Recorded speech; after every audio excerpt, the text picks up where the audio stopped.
Hey, so this is a video time-lapse of me building a fantasy halfling watermill. This kit is laser cut MDF.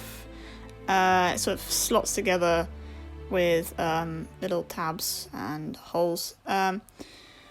The kit itself is quite cartoony and it doesn't really fit together in a way that I liked. So what you'll see throughout this video is the process of me cutting up some little foam stones, sticking those on, roughing up the wood struts that came with the kit, and also making some new struts and adding on some little details and extra bits and pieces. And also making a base and then painting it up. So yeah, this is just a video of me going through that process, and hopefully you like the outcome. This is part 1. Enjoy!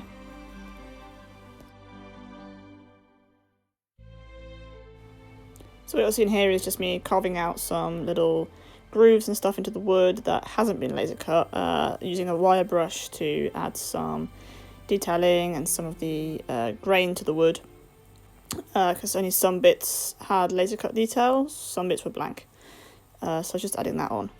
And also dismantling the pieces that came so I can rough up the edges, cut down the corners so they look like they've been, cut out with little tiny axes, that kind of thing, and cutting it up and putting it back together in a way that looks more realistic.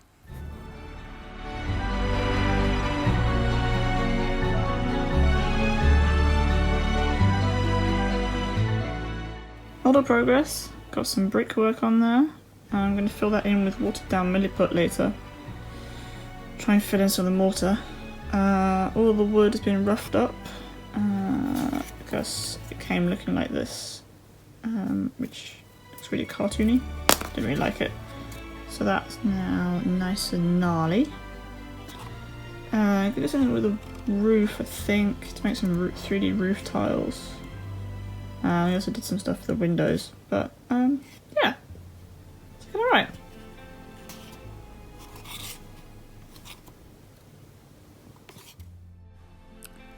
So at this point I had to move my bed because my radiator was playing up, so I had to move all my desk and everything out of the way so the plumber could replace some parts. So I couldn't be bothered to move everything back while I was waiting for him to come.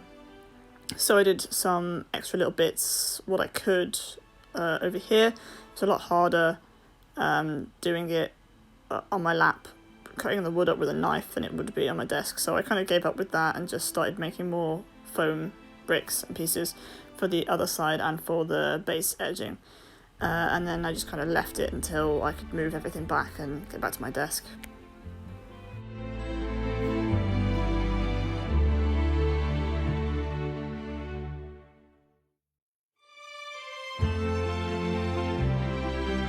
So I've moved back to my desk, and cutting up the bits of wood had become so much easier, and that's also helped by this new knife that I got.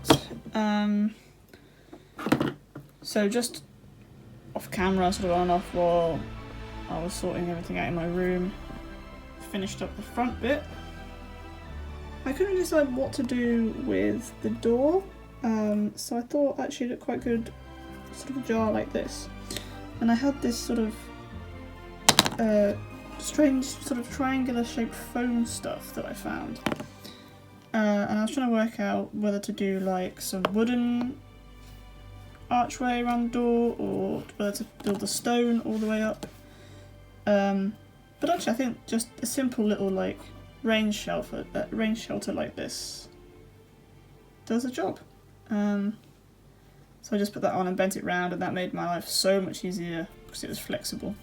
So I just put that on, and I did the same thing as this other piece with the windows and everything and stone, and also I put on some kitchen roll in these little bits to sort of look like plaster. I quite like the way it's creased, so hopefully that should look quite cool when that's all painted up. So I need to put the kitchen roll on this piece now that it's all dry. And then I can move on to the rest of it.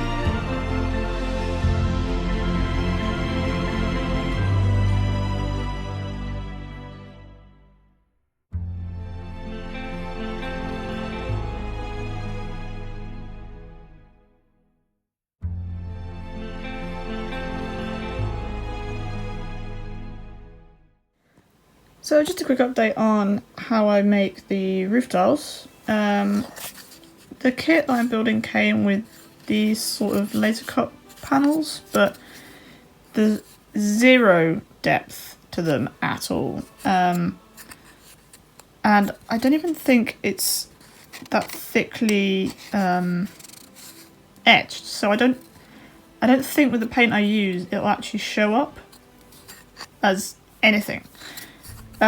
So I did some research and stuff, and I discovered that the easiest way to make roof tiles is just with some like thin paper or card or something. I got these little pre-cut capping tiles, and yeah, basically all I did was draw around the little fringe edges. Repeat that a bunch of times on some card and then just cut it out. Laborious, but it looks quite effective. So yeah, I'll show you when it's done. Little part of roof tiles. Little part of triangles. Time to get gluing. And there we have it. Lots of teeny little roof tiles.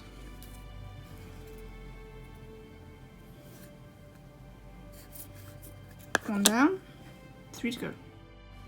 So cutting out all of these hundreds of roof tiles was a very laborious process. So I tried taping them a couple of strips together to see if that would speed up the process.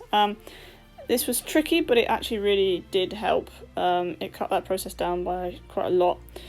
So I basically just glued on this first row, first couple of rows for this last piece, and then I went back to cutting out some more wood struts and gnarling those up while they dried. And this is just for that second floor front part. And then once that was done, I just sort of did some test fitting. I ended up cutting 2 of the upper floor tabs off just because it didn't fit together anymore. But now, as you can see, it all fits together properly, and it's starting to really come together. So yeah, just that final roof piece to do, and then the back panel, and then that's it.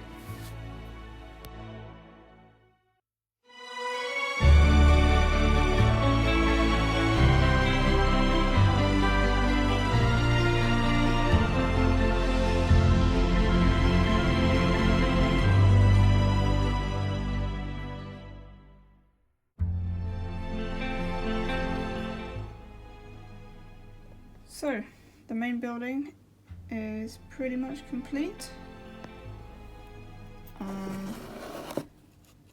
It's looking pretty good, I'm really happy with it. So we've got the roof on now, we've got these little facing boards and some little wooden end caps there. I made up this little wood store. I'm going to go find some wood, some little twigs or something to put in there as like logs. So that's on the side there. I finished the backup, so it looks pretty much like the front, with the door and the door cover, windows and stuff. And yeah, and that's all glued together now. I just popped in some extra supports for the doors because that's it falling out, and also for the roof because there's quite a big gap between them, and it's only a card sort of holding that together. So it's all structurally sound now. Looking pretty good. So I'm currently working on the water wheel. It comes like this, and you're supposed to slot these little bits in. But I basically decided, because I wanted to like make this look more like a proper wooden spoke, I started to trim down the corners. So I'm going to round those off a little bit, and then it will fit sort of in there like that, and it should look hopefully a little bit more authentic. I did the same for the little central spoke, which you can't really see when it's put together. And then when that's complete, it'll just sort of slot on the side like that.